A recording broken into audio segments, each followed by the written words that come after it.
Welcome to FM Education Academy, a place where we provide quality education to all. In today's video, we'll be discussing photoelectric effect and dual behavior of light.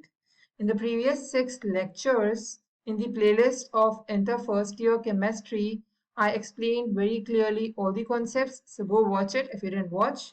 Now in today's video, we'll discuss about Einstein's photoelectric effect, its equations, and how light behaves as both a wave and a particle.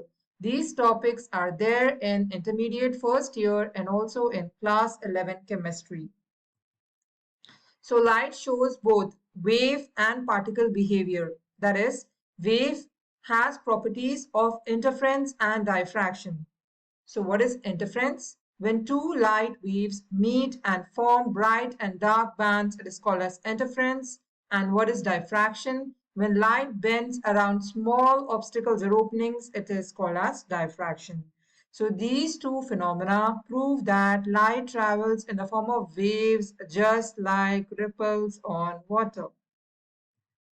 Next is photoelectric effect.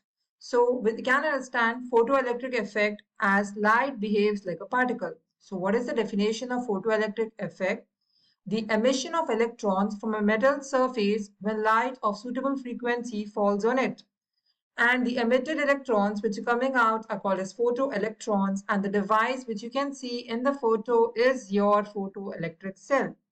So in photoelectric effect, light acts like a stream of tiny particles called photons. So what are photons? Photons are stream like tiny particles. Now when these photons, they are falling on the surface, what happens is they hit the electrons and knock them out of the metal like this. Right? These are the electrons. These are knocking them out. Each photon carries a small packet of energy called quantum E equal to h mu. If the photon's energy is high enough, the electron is emitted. This proves that light also behaves like particles, just like tiny balls of energy. So we can say that light has both wave nature and particle nature. Next is experimental setup showing photoelectric effect. So in this interesting figure, we have a tube, evacuated tube. It has cathode, which is negatively charged electrode on the left hand side, and we have anode, which is a positively charged electrode on the right hand side. So what happens is light is incident on the cathode, that is, it is falling on the cathode, and because of it, electrons are emitted, that is, electrons are coming out of this and they move towards the anode, as you can see in the figure. And because of it, as these are connected to both ammeter and to voltmeter, what happens? Voltmeter is doing what? It is measuring potential difference. And what is ammeter doing? It is showing current. So whatever current is generated because of these electrons, it is detected by ammeter. So this is how is the setup of photoelectric effect, and it demonstrates light's particle nature. Next is Einstein explanation.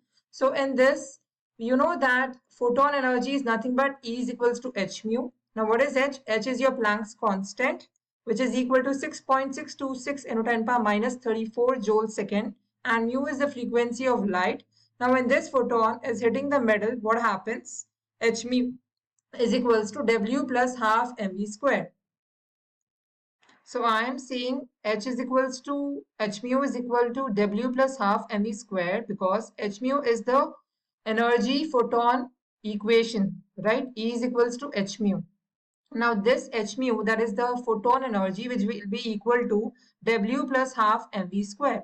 What is W over here? W is a work function, that is the energy which is needed to remove the electron. Remember the device which I showed you, how much energy is needed to remove the electron, that is indicated by W.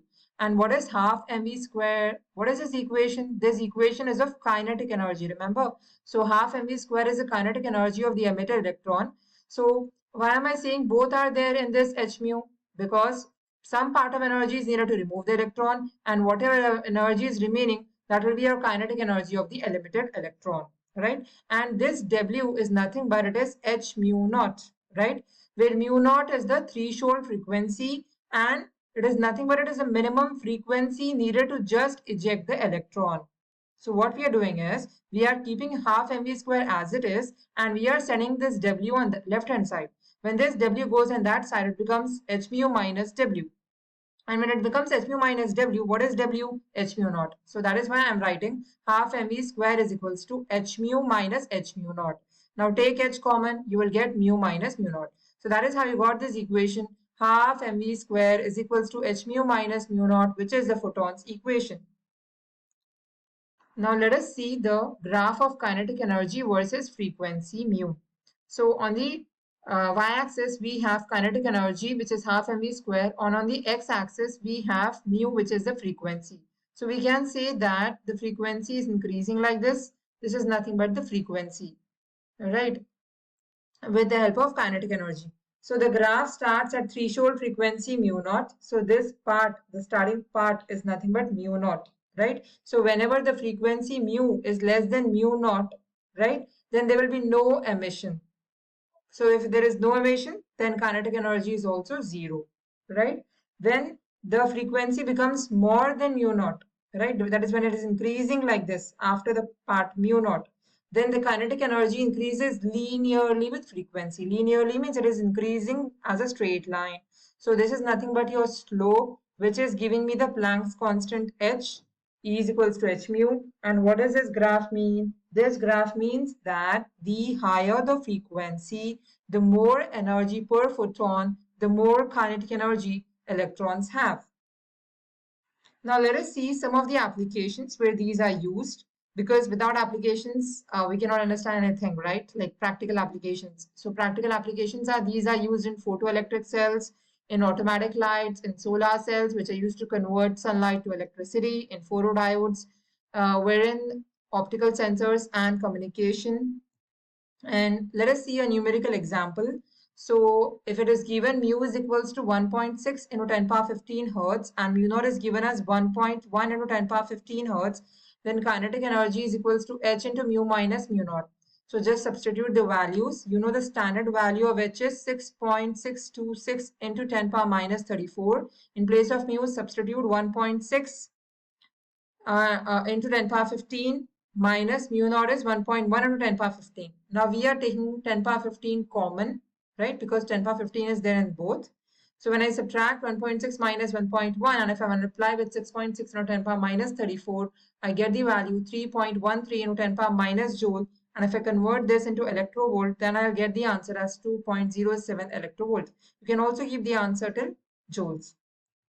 So in next lecture, we'll see dual's nature of matter, that is de Broglie's hypothesis. If you found this video helpful, please like this video, share this video with many friends, and subscribe to this channel. It means a lot. It will be a support to me. Thank you so much for watching. Stay blessed, have a bright future, and build your strong concepts. Thank you.